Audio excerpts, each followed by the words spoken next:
Do you think Zuul is just a fictional monster from a beloved 1980s comedy? What if I told you that the name wasn't invented for Ghostbusters, but instead deliberately hidden in plain sight? The truth about Zuul has been systematically erased from public records for decades. Tonight, that silence ends. In 1923, archaeologist Dr. Malcolm Whitfield led an expedition to a previously unexplored section of ancient Mesopotamian ruins near modern-day Mosul. His field journals, now sealed in the private collection of the Haverford Institute, documented the discovery of a chamber unlike any other found in the region.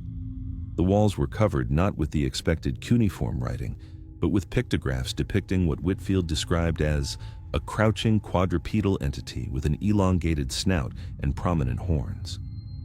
Below these images, repeated throughout the chamber, was a single word in an unidentified script: Zuul. The Whitfield expedition ended abruptly when 3 team members disappeared without trace during the night of April 17th. Local authorities attributed their disappearance to tribal conflicts in the region. The remaining team members, including Whitfield himself, abandoned the site within 48 hours, leaving equipment and several artifact crates behind. Whitfield never published his findings and refused to discuss the expedition for the remainder of his life. The British Museum received 7 artifacts from the chamber in a crate with no return address in November 1923. Among them was a small stone tablet featuring the same horned entity and the Zuul inscription. Museum curator Jeffrey Harrington documented unusual cold spots and persistent shadows in the storage area where the artifacts were kept. After Harrington's apparent suicide in February 1924, the artifacts were transferred to deep storage. Their current whereabouts are officially listed as location unknown in the museum's digital catalog. For nearly 2 decades, the name Zuul vanished from historical records. Then, in 1942, OSS agent Franklin Pierce submitted a classified report about Nazi occult research operations in North Africa. The report, partially declassified in 2001 but heavily redacted, mentioned Operation Zuul, an apparent attempt by Heinrich Himmler's Ahnenerbe organization to locate and excavate the same ruins Whitfield had discovered. Pierce's report noted that local guides refused to approach the site, claiming it was where the shadows wait and watch. The Nazi expedition suffered a more tragic fate than Whitfield's. According to Pierce's report, radio contact with the team ceased on the 7th night of excavation. When Allied forces reached the site 3 weeks later, they found the camp abandoned. Equipment remained in place. Half-eaten meals sat on plates. Tents stood open. 17 men had simply vanished. The only clue was a journal belonging to Dr. Klaus Werner, the expedition's leader, containing a final entry. It watches from the darkness. It knows we have spoken its name. Zuul is coming. The site was sealed by Allied military authorities in January 1943. Official records state the area was designated a restricted zone due to unexploded ordnance. Aerial photographs from 1956 show the entire archaeological site had been covered with earth and debris, effectively burying whatever remained of the chamber. The name Zuul might have been permanently erased from history if not for a series of strange events at Columbia University in the winter of 1962. Professor Walter Peck of the Department of Mesopotamian Studies began researching ancient Sumerian deities with names similar to Zuul after discovering a reference in a previously untranslated clay tablet. Within weeks of beginning his research, students reported seeing Peck talking to himself in empty classrooms. Colleagues noted his increasingly disheveled appearance and paranoid behavior. On December 7th, campus security responded to reports of screaming from Peck's office. They found the room in disarray, papers scattered, books torn apart, and strange claw-like marks gouged into his wooden desk. Peck himself was gone. A campus-wide search yielded nothing. His disappearance remains unsolved. Among Peck's papers, police found dozens of pages covered with a single repeated phrase: Zuul waits in the shadows between worlds. These papers were confiscated by men identifying themselves as FBI agents the day after his disappearance. No official FBI record of this investigation exists. Throughout the 1970s, the name Zuul surfaced occasionally in obscure paranormal research circles. Parapsychologist Dr. Eleanor Twitty published a paper in the Fringe Journal of Spectral Entities, theorizing that certain ancient names functioned as psychic anchors that could, if properly invoked, open doorways between dimensions. She specifically mentioned Zuul as one such entity, describing it as a gatekeeper or herald of something far worse. Twitty's research was dismissed by mainstream academia, and she herself disappeared while researching historical records in the basement archives of the New York Public Library in 1978. The official investigation concluded she had simply abandoned her position and relocated without notice. Then came 1984 and Ghostbusters. The film featured a demonic entity called Zuul, described as the Gatekeeper, serving a destructive deity named Gozer. Most viewers assumed this was simply creative fiction, but how did the name of an obscure entity from sealed archaeological records end up in a Hollywood screenplay? Dan Aykroyd, one of the film's writers and stars, has a well-documented interest in the paranormal. In a rarely seen interview from 1985, Aykroyd mentioned that the name Zuul came to him in a dream, where he saw a horned thing crouching in shadows. The interview was never aired. The footage, stored in the archives of Entertainment Tonight, was reportedly damaged beyond recovery in a storage facility fire in 1987. The only surviving copy is a partial transcript in the private collection of paranormal researcher Martin Haywood.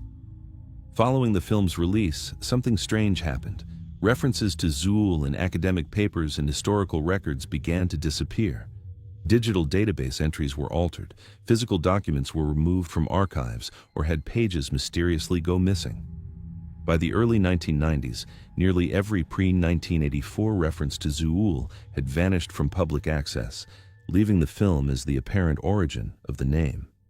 It was as if something was systematically erasing Zuul's historical footprint, hiding behind the convenient fiction that it was merely a movie monster. The pattern of disappearances connected to research into Zuul continued. In 1992, graduate student Melissa Chen began researching mythological entities with names phonetically similar to Zuul for her doctoral thesis at Princeton University. 3 months into her research, she reported being followed by something that stays just at the edge of vision. Security footage from her apartment building showed her entering the elevator on March 18th. The camera inside the elevator captured her looking nervously at the corner of the compartment, though nothing appeared to be there. When the doors opened on the lobby level, the elevator was empty. Chen was never seen again. Princeton University has no official record of Chen ever being enrolled as a student. Her thesis advisor claims no memory of her existence. Only a single photograph in the university yearbook confirms she was ever there.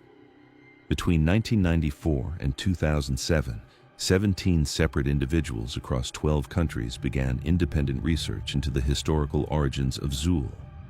Of these 17, 14 disappeared without trace. The remaining 3 suffered catastrophic mental breakdowns, diagnosed with severe paranoid schizophrenia. One of them, former Oxford historian Dr. James Walters, continuously writes the phrase, "It watches from between worlds" on the walls of his room at Broadmoor Psychiatric Hospital. In 2008, paranormal researcher and blogger Rebecca Winters published an online article titled "The Truth About Zuul, Hidden in Plain Sight."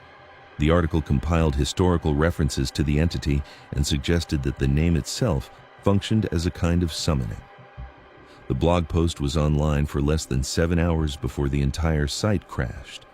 When it came back online 2 days later, all references to the article were gone, and Winters herself denied ever writing it. 3 witnesses claimed to have downloaded the article before it vanished. All 3 reported computer failures within 24 hours, with their hard drives found to be physically damaged, gouged with what technicians described as claw-like marks.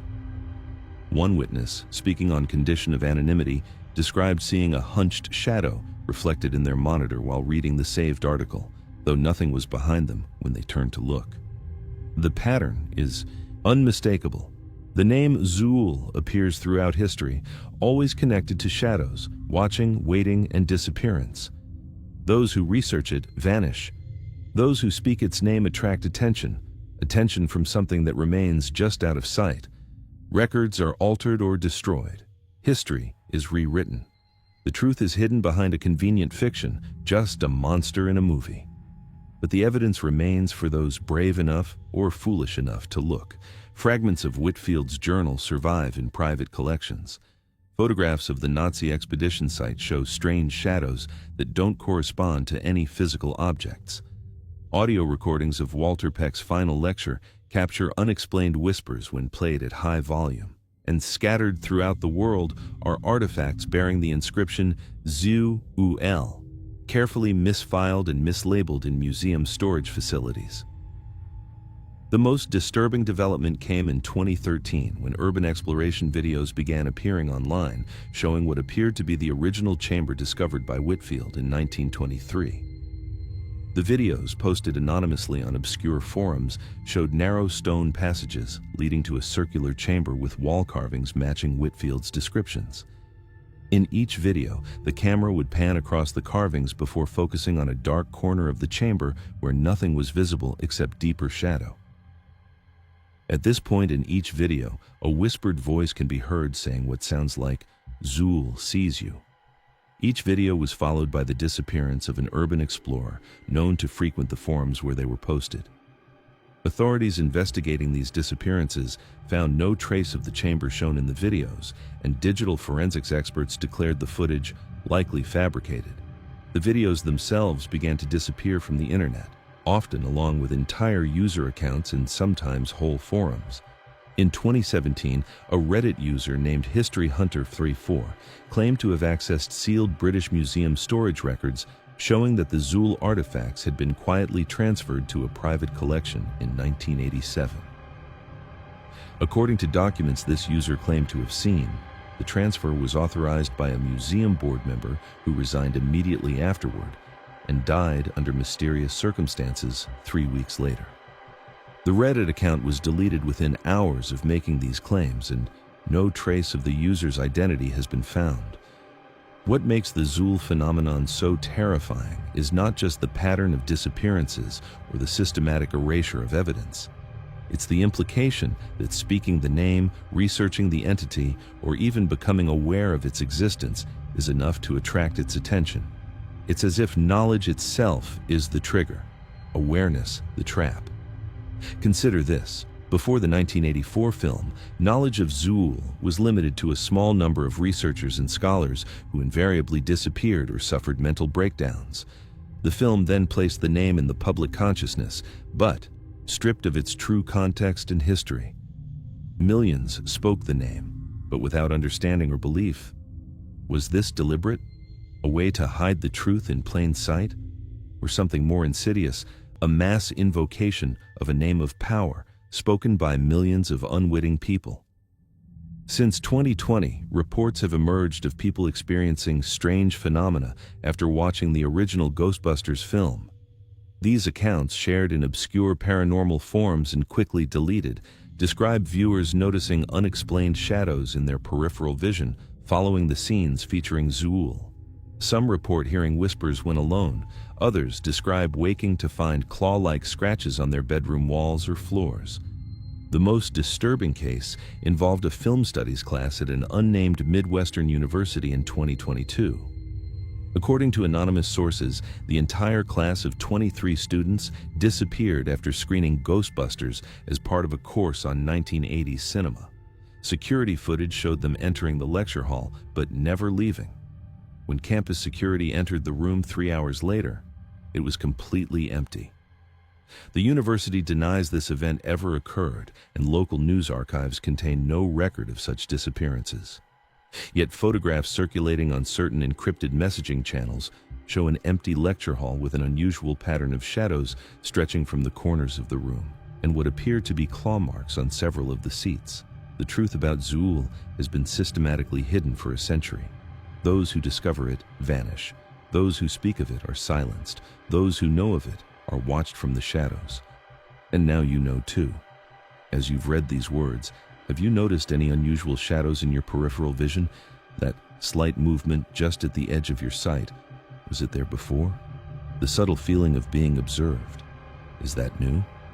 The name has been in your mind as you read. Zuul. You've thought it, perhaps even whispered it aloud. Is something watching you now? Some who've researched this phenomenon suggest certain precautions. Never read about Zuul after dark. Never speak the name aloud when alone. Never look directly at unusual shadows. Peripheral awareness is safer than direct observation. Salt lines across doorways and windows might provide protection, though the evidence for this is anecdotal at best. The most effective protection, according to those few researchers who've survived their investigations, is to share the knowledge. Like passing a curse to a new victim, spreading awareness of Zuul may redirect its attention. This may explain why those who've shared their findings publicly often survive longer than those who research in solitude. So perhaps you should share this story, not to frighten others, but to protect yourself. The more who know, the more who speak the name without understanding, the safer you might be. Or perhaps sharing simply feeds it, strengthens it, helps it spread like a virus of awareness. Either way, you've read this far. You know the name, you know the pattern. And somewhere, in the shadows just beyond your vision, something else knows that you know. Tonight, when you're alone in the darkness, pay attention to the shadows in the corners of your room. Watch for movement when there should be none. Listen for whispers when there should be silence. And if you feel a sudden chill, a prickling sensation on the back of your neck, as if something cold and ancient is watching you with patient, hungry eyes, remember that you were warned.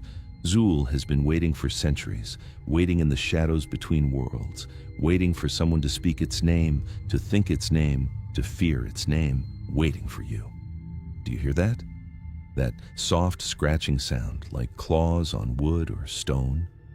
It might be nothing, just your imagination sparked by an unsettling story about an entity that may or may not exist. Or perhaps it's closer than you think. Perhaps it's been there all along, watching from the darkness, waiting for you to become aware of its existence. Zuul sees you now, and it's hungry.